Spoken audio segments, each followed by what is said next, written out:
എന്ത് പണിയായി കാണിച്ചത്? ഞാൻ കാരണം പ്രിയൻചേട്ടൻ പ്രശ്നത്തിലൊന്നും പോയി ചാടരുതെന്ന് കരുതി. ഇതിനേക്കാളും വലിയ എന്ത് പ്രശ്നം ഉണ്ടാവാനാ?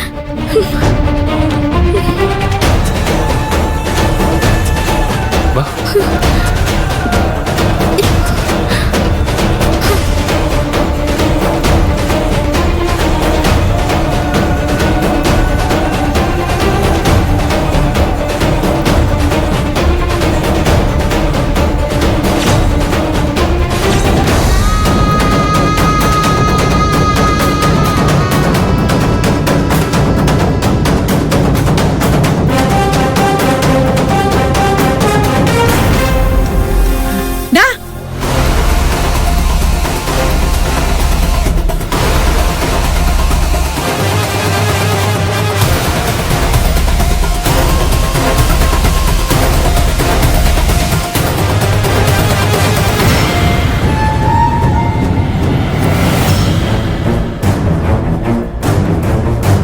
എന്തൊക്കെയാ ഇത്?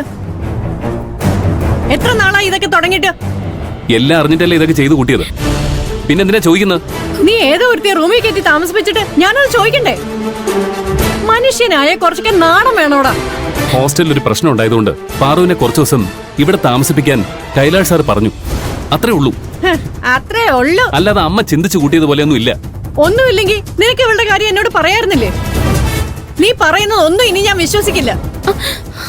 എന്റെ മുമ്പിൽ നീ ഇത്രയും കാലം നാടകം കളിക്കായിരുന്നല്ലേ? നീ മിണ്ടരുത്. കല്യാണപ്രായമായ ഒരു അനിയത്തി വീട്ടിലുണ്ടെന്ന് പോലും നോക്കാതെ ഇത്രയും തരം താന്ന ഒരു കാര്യം നിനക്ക് എങ്ങനെ ചെയ്യാൻ തോന്നി? ഇവളെ നീ ബെഡ്റൂമിൽ കിടത്തിയിരിക്കുകയാണെന്ന് റോഡിലൂടെ പോകുന്നവര് പറഞ്ഞു വേണം ഞാൻ അറിയാനല്ലേ?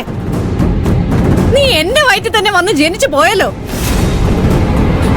ഇതിനെല്ലാം കാരണക്കാരി ഇവളാ. നീ ഇവന്റെ ജീവിതത്തിൽ വന്നതിന് ശേഷമാ ഈ വീടിന്റെ സമാധാനം പോയത്. എന്റെ വാക്കിനപ്പുറം നിൽക്കാത്ത ഇവൻ ഇന്ന് നിനക്ക് വേണ്ടി എന്നോട് തർക്കിക്കുക. ഇതിനൊന്നും കാരണക്കാരി ഇവളല്ല. നടന്നത് എന്താണെന്ന് ഞാൻ പറഞ്ഞല്ലോ. നിന്റെ ന്യായീകരണം ഒന്നും എനിക്ക് കേക്കണ്ട.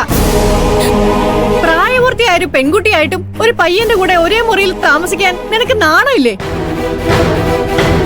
ഇതാണോ നിന്റെ അച്ഛനും അമ്മയും നിന്നെ പഠിപ്പിച്ച സംസ്കാരം?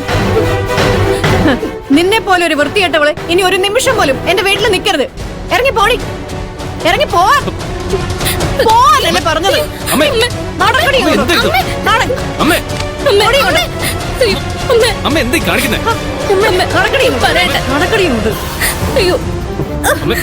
പറയുന്നൊന്ന് കേക്ക്.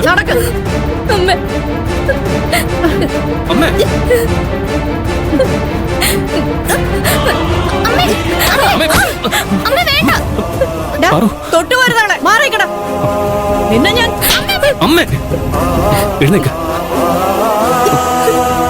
നിന്നെ നിന്റെ വീട്ടുകാരെങ്ങനെ വളർത്തിയെന്നൊന്നും എനിക്കറിയില്ല. സ്വന്തം കാര്യം സാധിക്കാൻ ഏത് നാണുംകെട്ട രീതിയിലും ജീവിക്കാൻ അവര് നിന്നെ പഠിപ്പിച്ചു കാണും.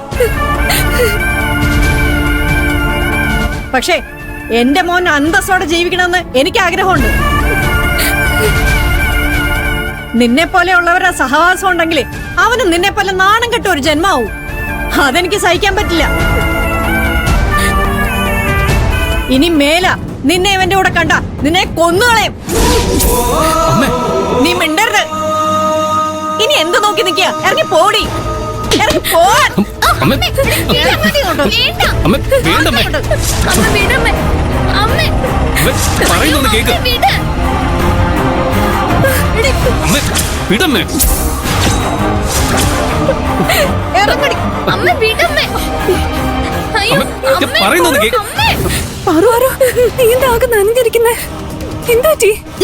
വരണം വരണം. നിങ്ങളെയൊക്കെ കണ്ട് 4 വർത്തമാനം പറയാനിരിക്കുകയായിരുന്നു ഞാൻ. ഇവളെയൊക്കെ ഹോസ്റ്റലിൽ തളച്ചിടാൻ പറ്റുന്നില്ലെങ്കിൽ അവളുടെ വീട്ടിലേക്ക് പറഞ്ഞു വിടണം. എന്റെ വീട്ടിലേക്ക് അയച്ച് എന്റെ കുടുംബത്തിന് മനസ്സമാധാനം എന്തിനാ തകർക്കുന്നത്?